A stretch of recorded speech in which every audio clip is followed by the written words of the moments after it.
Hello guys, आज हमने class 10 physics का न्यूमेरिकल क्वेश्चन लाया है जो प्रकाश का परावर्तन से है। आइए इसको सॉल्व करते हैं, देखते हैं कैसे सॉल्व किया जाता है। सबसे पहले एक अवतल दर्पण का पिक्चर ड्रॉ करते हैं। तो ये है मेरा प्यारा सा अवतल दर्पण।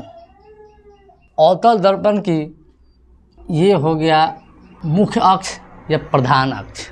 मुख्य अक्ष अवतल दर्पण का जिस बिंदु पर काटता है उसको हम लोग कहते हैं ध्रुव, यानी उसको हम लोग P से दर्शाते हैं। और ये हो गया गोलीय दर्पण की केंद्र को हम लोग वक्रता केंद्र कहते हैं।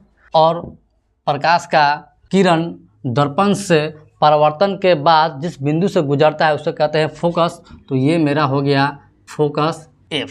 ये हो गया मेरा अवतल दर्पण। अब क्वेश्चन कह रहा है कि 15 सेंटीमीटर फोकस दूरी के अवतल दर्पण से 60 सेंटीमीटर पर रखी गई एक वस्तु का प्रतिबिंब की स्थिति बताना है। यानी 15 सेंटीमीटर की फोकस दूरी है, यानी यहाँ से यहाँ के जो दूरी है वो है हमको 15 सेंटीमीटर की दूरी।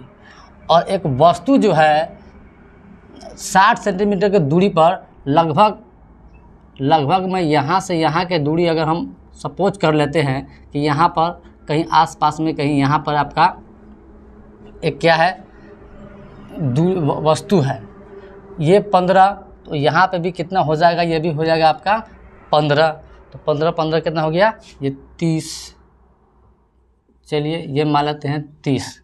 अब इसको हम बनाते हैं तो इसमें हम देख रहे हैं कि अवतल दर्पण की जो भी स्थिति है सब दर्पण की बाईं ओर बना है। तो चिन्ह परिपाटी से हम जानते हैं कि अवतल दर्पण की फोकस दूरी और वस्तु की दूरी सब होते हैं ऋणात्मक, इसलिए F बराबर जो होगा वो हो जाएगा कितना, -15। वस्तु की दूरी जो है U इक्वल टू वो दिया हुआ है कितना 60, वो भी हो जाएगा माइनस। तो हमें क्या निकाला है, प्रतिबिंब की स्थिति यानी कि V ज्ञात करना है। तो अब हम लोग दर्पण सूत्र का प्रयोग करेंगे। तो हम जानते हैं कि दर्पण का सूत्र क्या होता है। तो दर्पण का जो सूत्र होता है मिरर फार्मूला वो होता है 1/V plus 1/U equal to 1/F। हमें इसमें V का वैल्यू निकालना है, इसलिए 1/V बराबर इसको हम उस साइड में कर देंगे तो क्या हो जाएगा 1/F माइनस 1/U। अब इसका वैल्यू हम इसमें पुट करेंगे तो F का वैल्यू कितना दे रहा है -15 माइनस U का वैल्यू कितना दे रहा है -60। अब इसको थोड़ा और हम सॉल्व करेंगे तो हम पा रहे हैं कि माइनस ये हो गया आपका प्लस, ये हो गया आपका 60। उसके बाद थोड़ा और सॉल्व करेंगे तो यहाँ पर हमको एलसीएम होगा 60 और यहाँ पर ये हो जाएगा -4 अब +1 देख रहे हैं। तो 1/V ये सब आपका 1/V इक्वल टू 1/V है, ये 1/V है 1/V। यहाँ पर हम देख रहे हैं ये माइनस हो गया तो ये हो गया -3/60 जो कि ये कैंसिल आउट हो गया। तो ये हो गया 1/V माइनस 1/20। इसको हम अगर उलट देते हैं तो ये हो जाएगा V बराबर -20। ये मेरा हो गया आपका V, यानी प्रतिबिंब का जो दूरी है वो कितना है -20 है।